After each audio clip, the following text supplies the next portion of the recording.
Mesdames et messieurs, bonsoir. Merci de nous rejoindre pour l'échiquier international en direct de Al24 News. Deuxième journée des négociations, ou si vous souhaitez, des pourparlers sur l'Ukraine entre la Russie et l'Ukraine. Et déjà, les premières propositions commencent à émerger et prendre forme alors que le cessez-le-feu est de plus en plus évoqué comme une nécessité pour la conclusion d'un accord par Kiev. Moscou parle, elle, d'une paix durable sans laquelle, et non d'un provisoire cessez-le-feu précaire qui ne porte aucune garantie. Ce soir, je vous propose, mesdames et messieurs, de voir ensemble les propositions faites de part et d'autre des délégations présentes aujourd'hui pour permettre à ces pourparlers d'avancer. Tout de suite, les développements.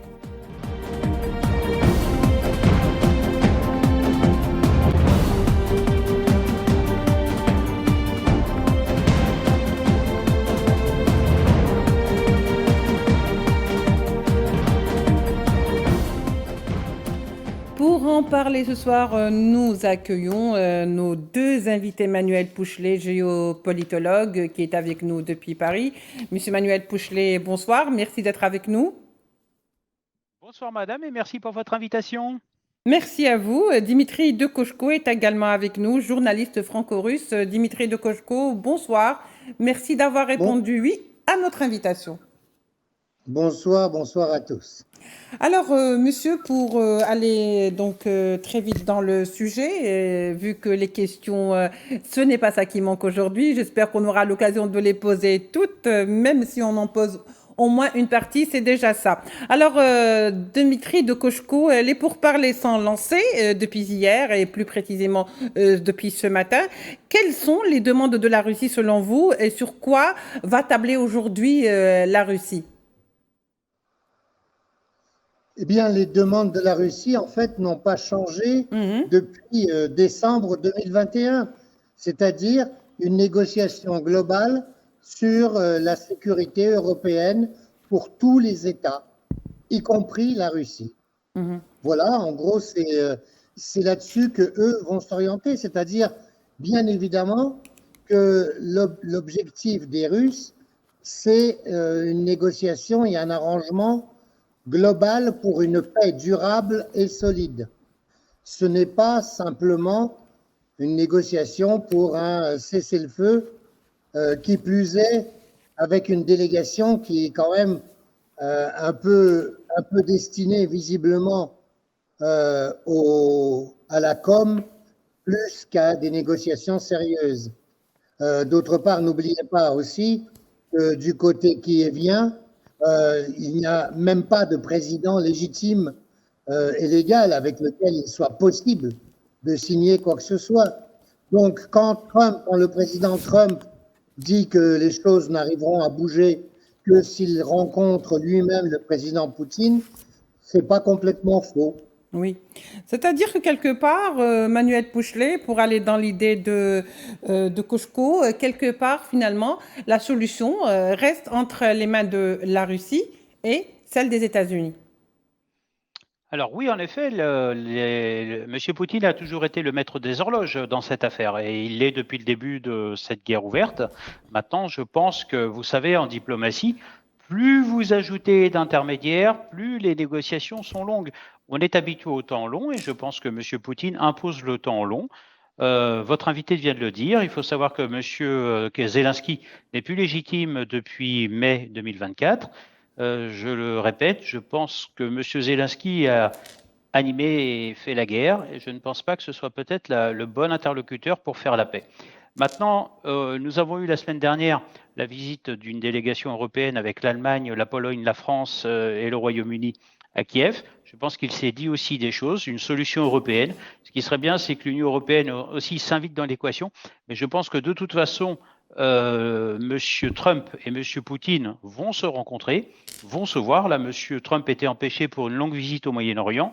Et je pense que tant que vous n'avez pas eu cette visite au sommet, les plans sont bloqués. D'ailleurs, même le président américain s'en était plaint lorsqu'il a fait son bilan à 100 jours, qui a été célébré avec, bien sûr, ses réussites, mais aussi ses points de vigilance, où pour l'instant, le dossier ukrainien s'est invité en point de vigilance et nous sommes bien loin de ce qui avait été annoncé dans sa campagne électorale, où il avait annoncé pouvoir régler ce conflit en 24 heures. Alors, il semblerait que quand même, il y a des pas qui ont été mis en avant, puisque de toute façon, il y a quand même des propositions qui ont été faites selon, bien sûr, les déclarations du chef de la délégation russe qui a parlé quand même d'un échange de prisonniers, de 1000 prisonniers. Il paraît qu'il y aurait eu également d'autres propositions concernant le cessez-le-feu. Et ensuite, par la suite, comment superviser ce cessez-le-feu. Bien sûr, le chef de la délégation russe parle de propositions faites qui pourraient être acceptées et qui vont être justement étudiées, Dimitri de Kochko. Alors, l'échange de prisonniers, 1000 contre 1000, oui. A l'air d'être un point acquis. Alors, bon, disons que ça, pour les 1000 prisonniers de chaque côté qui vont pouvoir regagner leur famille, eh bien, c'est évidemment un point positif de ces négociations. Pour le reste, les Ukrainiens qui sont composés d'une étrange délégation, ils se sont déguisés en militaires, en tenue camouflée, alors qu'eux-mêmes ne vont pas au front, leur famille n'est pas au front. Enfin, tout ça est fait visiblement pour la com et d'une manière assez, je dirais, carnavalesque, s'il n'était pas aussi, c'était pas aussi tragique. Donc, de ce point de vue-là, il n'y aura plus grand-chose d'autre à attendre pour l'instant, en tout cas. Alors, ils ont demandé au niveau de la délégation ukrainienne que Poutine rencontre Zelensky. Alors, bien évidemment, ça paraît enfin, tout à fait inutile de toutes les façons à ce stade, et donc plus qu'improbable, évidemment que ça ne se fera pas. D'autre part, ils ont effectivement réitéré leur demande d'un cessez-le-feu qui est en fait au centre du narratif, comme on dit, de la propagande occidentale, ce qu'on entend ici, en disant à chaque fois il y a un cessez-le-feu qui est proposé et Poutine le refuse. En fait, un cessez-le-feu, ça ne se propose pas d'un seul côté, et si ça se propose d'un seul côté, on l'applique et puis c'est tout. C'est ce qu'avait fait Poutine pour Pâques et pour le 80e anniversaire de la victoire sur le nazisme. Oui. Mais ils ont appliqué le cessez-le-feu. Du côté otano qui est bien, ils n'ont pas voulu l'appliquer. Donc il y a eu quand même des échanges de tirs. Mais un cessez-le-feu purement et simplement sans rien, ça permettrait seulement à l'armée kyévienne d'insérer toutes les aides de l'OTAN qui se sont intensifiées, contrairement à ce qu'on dit, hein, oui. Au mois de mars et au mois d'avril. Il y a eu au mois de mars au moins 70 vols d'armement qui sont arrivés à Varsovie. Depuis le mois d'avril et tout au début mai, il y en a 83 ont relevé les Russes.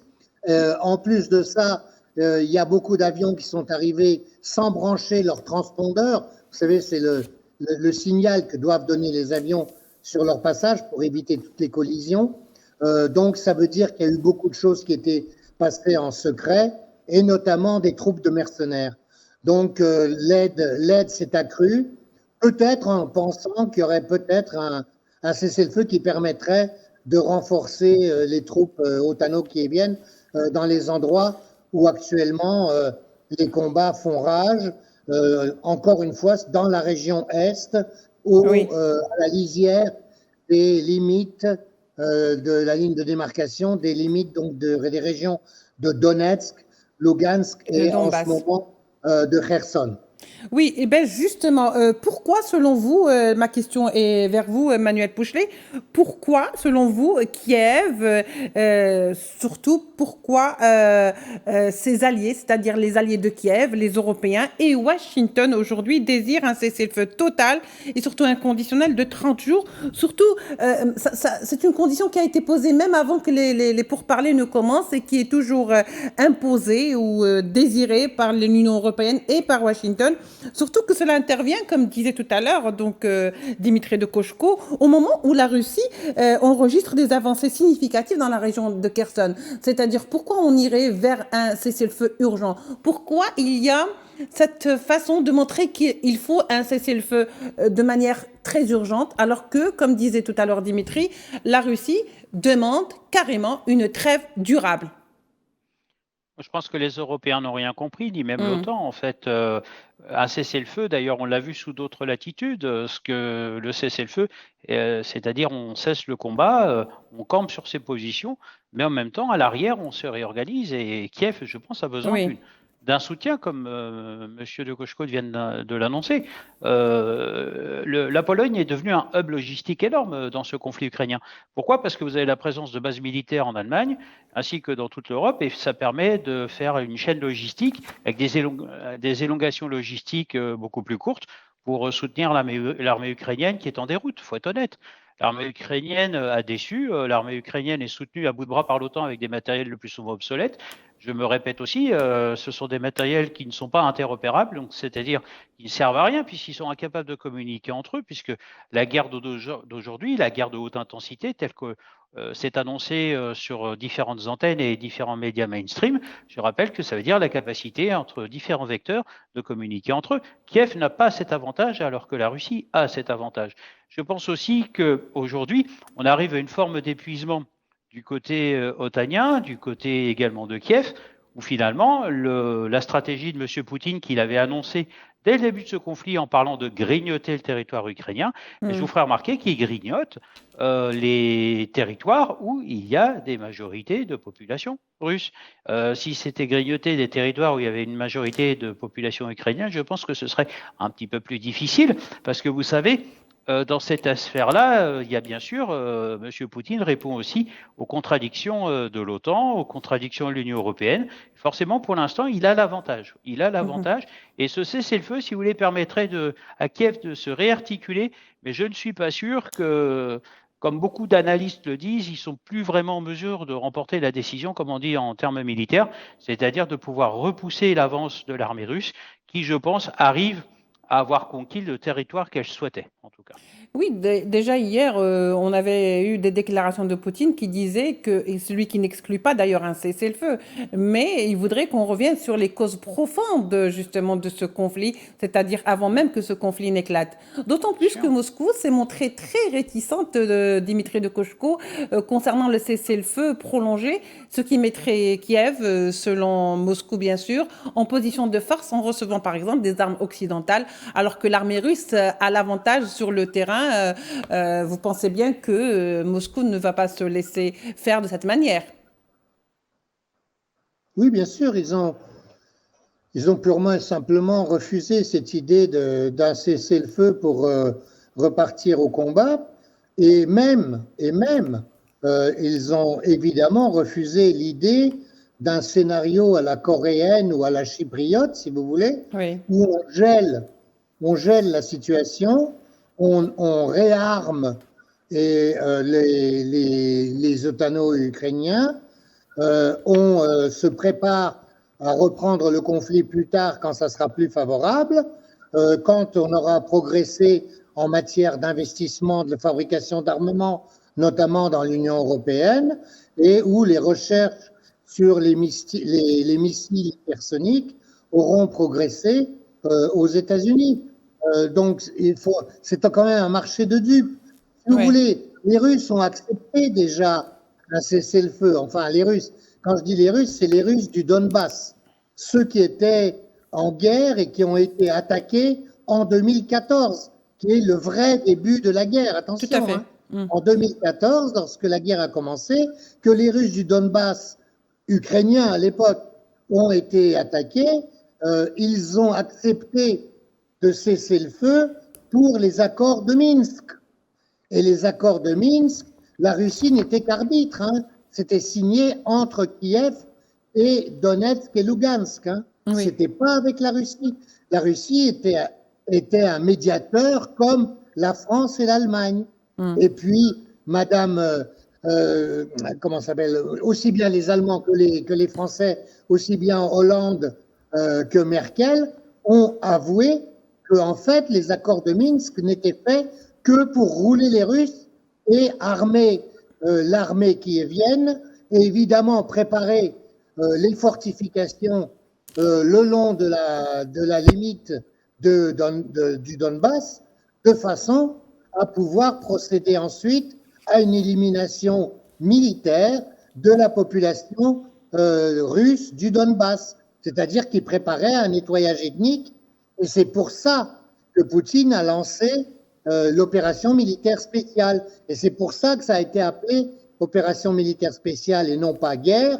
C'est parce que c'était une opération limitée qui voulait éviter un nettoyage ethnique, comme il a pu y en avoir Population russophone. en Croatie, qui était le grand modèle de 1995, ou comme ça se passe, par exemple, à Gaza en ce moment. Oui, il y a beaucoup de similitudes, effectivement. On pourrait même penser que ça remonte un peu plus longtemps. Par exemple, le cessez-le-feu qui a été demandé lorsque les Arabes, à l'époque, étaient je dirais, en avantage militaire et que l'ONU avait demandé un cessez-le-feu qui, par la suite, s'est retourné contre les militaires arabes. Bon, nul besoin de revenir sur l'histoire, en tous les cas, pour ceux qui voudraient peut-être, qui savent déjà la vérité. Manuel Pouchelet, est-ce qu'aujourd'hui, dans cette guerre ou ce conflit en Ukraine et les pourparlers et les clauses qui seront abordées, les terres précieuses ou les terres, je dirais, rares, pourraient être, si vous voulez, le nerf de la guerre ou en tous les cas l'objectif convoité lorsqu'on sait que Washington, par exemple, en ce moment, insiste beaucoup sur le cessez-le-feu en ce timing bien précis. Est-ce qu'il n'y a pas cette petite guéguerre entre Washington et la Chine, sachant pertinemment qu'aujourd'hui, la Chine, justement, sur ce terrain est réellement en avance? Moi, je vais vous dire, sur ce sujet-là, je pense que les terres rares, M. Trump, il veut un retour sur investissement au regard des sommes qui ont été engagées par les États-Unis pour soutenir avec l'énergie du désespoir l'effort de guerre de Kiev contre la Russie. Donc, les terres rares, d'abord, les meilleures terres ne se sont pas du côté en zone future que les Américains visent, puisque les meilleures terres se trouvent dans les zones qui ont été conquises par la Russie, il faut être honnête. Ensuite, derrière cela, vous avez eu le défilé de la victoire à Moscou le 9 mai, et vous avez eu aussi une rencontre dont on a très peu eu d'informations sur le président Xi Jinping et M. Vladimir Poutine. Et il faut savoir que par l'Ukraine passent aussi les nouvelles routes de la soie et que M. Xi Jinping, président chinois, s'inquiète de la tournure.